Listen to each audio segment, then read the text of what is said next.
Hey, this is the Joshin family and welcome to our vlog.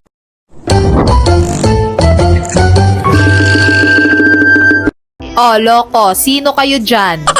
Happy weekend! Samahan nyo kami ngayon mga badiday. Eto nga pala yung promise ring na binigay sa akin noon ni Daddy nung buwan pa lang yung relasyon namin. Yung hawak ko ngayon kay Daddy, yung sa akin naiwala ko. Hindi ko maalala kung saan ko naiwala basta hindi ko yung tinanggal sa kamay ko. Sumakay kami ng jeep papuntang MOA at grabe, ang daming tao. Sa bagay, Sabado nga pala ngayon. Hindi nga pala namin kasama ngayon si Daddy dahil may sariling lakad daw sila ni Riri, yung Raider FI niya. At sinulit ko na nga tong pagkakataong to na makapag-window shopping ng ireregalo kong promise ring sa kanya. Yes, Jai, bibili tayo ng promise ring and this time gold na yung bibilhin ko. Jai, surprise to ha, kaya wag kang maingay. Kaloka talaga sila, ayaw magpaawat, sabing mamaya na lang. May pagsayaw-sayaw pa nga si Kuya Sayon. Binilhan ko muna tong mga makukulit ng ice cream at baka maghinandusay pa. Diyos ko, Jai, mag-isa lang ako. Oh, diba? Di makapag-antay. Pinapakuha niya sa akin yung ice cream ng kuya niya. Kumalma ka, Bebu. Eto yung sayo. Nako, copy-paste talaga siya ng tatay niya. Ayan, nahiya na tuloy. Matapos nga naming malibot yung mga stores ng gold, umakyat muna kami dito sa MOA Sky. Malapit lang kami dito pero first time namin masilip yung MOA Sky. Gumilid at umupo muna kami dito sa isang tabi dahil nai-stress ako sa 2 ton nagkalat ng ice cream. Kaya pinaubos ko muna tas pumunta kami ng CR para linisan sila. Ayan, tinakbuhan na naman ako ni Bebo. Ay, Jai, grabe, ang dungis at ang lagkit. Nilamutak ba naman nila yung ice cream? Pagkatapos nga niyan, kabilang side naman yung pinasukan namin kung saan nandito yung Children's Park. Naku, eto na, paano ko ngayon hahatiin yung katawang ko? Yung isa nandito, yung isa nandun. Bahala na talaga si Batman. Pabilisan na lang talaga ng sulyap at takbo. Grabe, sobrang nag-e-enjoy si Kuya Sayon. Eto namang isa, pinapaalis yung batang mag-i-slide. Napakaangas talaga nito. Kung makapag-shade, akala mo may araw. Inawat ko na sila sa pakikipaglaro at nilibot pa namin yung ibang sulok pero dito hindi na kami umakyat. Alam kong gagabihin yun si Daddy kaya hindi muna kami umuwi. 5:00 pa lang naman kaya sige maglalakad-lakad na lang muna kami sa seaside. Nadaanan nga namin tong My Way kung saan pwede ka mag-rent ng bike. Diyos ko, di pa nga ako nakakapagbayad, sinampahan niya na kagad. Sige, ipilit mo.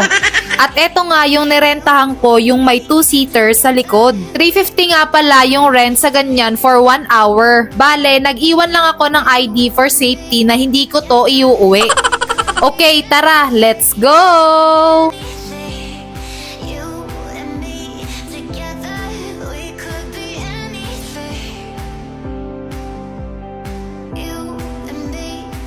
Sabi ko nga kay Kuya Sayon, videohan niya ako. Ay, Jai, kaloka, ang ganda ng likod ko. 6:00 na at wala pa rin si Daddy sa bahay kaya nag-stop over muna kami para uminom at kumain. What is it? That was so much fun. That was so much fun. Wow, really? Yeah. At kapag nakakakita yan si Kuya Sayon ng mga pet bottles, kusa niyang itatapon yan sa tamang tapunan. Habang nag-e-enjoy siya na i-shoot yung bottles, may batang lumapit at nanonood sa kanya. Tapos natamaan niya, sabi ko kay Kuya Sayon, manghingi ka ng sorry at ihag mo siya. Pagkatapos naming chumicha, inikot na namin yung seaside. Diyos ko, Jai, kung alam mo lang yung alibay at pagsisinungaling ko kay Daddy, mahiram lang yung singsing niya. Kesyo, ganto, ganyan. Naku, sana patawarin ako ni Lord. Aba, ang hirap kaya bumili or magpagawa ng singsing kung hindi ko alam ang size ng daliri niya. Matagal kong pinag-ipunan to kasi deserve din ni Daddy na bilang ko siya ng bagong promise ring. But anyways, andito na tayo sa exciting part. April 22, nag-inquire na ako sa kabatchmate ni Daddy na si Sir Roy. Sa kanya din nagpagawa si Daddy ng hikaw na niregalo niya sa akin nung nakaraan pang taon. At nakwento nga sa akin noon ni Daddy na nagtutunaw sila ng gold at gumagawa ng singseng at kwintas at iba pa. At isa pa, trusted talaga sila kasi siguradong sigurado ka sa timbang ng gold na ipapagawa mo. I mean, walang daya sa gramo ng gold. Kaya sa mga naghahanap at gustong magpagawa, ilalagay ko na lang sa comment section yung official account ni Sir Roy. At eto yung design na pinagawa ko. And July 3, nanghingi na ako ng details ni Sir Roy para ipadala yung kalahati ng payment at binabala ko talagang July 17 nasa akin na yung singsing. And for today, gawa na. Yes, Jai, tapos na. Kaya bumiyahe kami pa Cubao. Sumakay kami ng MRT at kaloka si Kuya Sayon may bayad na. Hindi ko nga maramdaman na nai-stress ako ngayon dahil sa ulan kasi mas nangingibabaw yung kilig, kaba at pagka-excited ko. Syempre, yung pagka-OA ko na din. Kumain muna kami sa 7-Eleven kasi pati gutom ko Jai, di ko na maramdaman. Mga wala pa kaya kaming almusal tapos alas 9 na. O diba, pati mga bata na damay sa kagagahan ko. Excited yarn? Kumalma kabilat.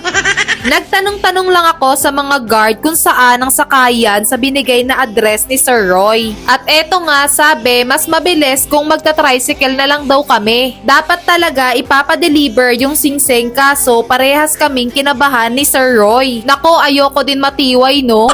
Kaya nag-decide na lang talaga ako na dayuhin siya para sure. Andito na kami sa location na binigay ni Sir Roy. Nag-intay lang kami saglit at got it!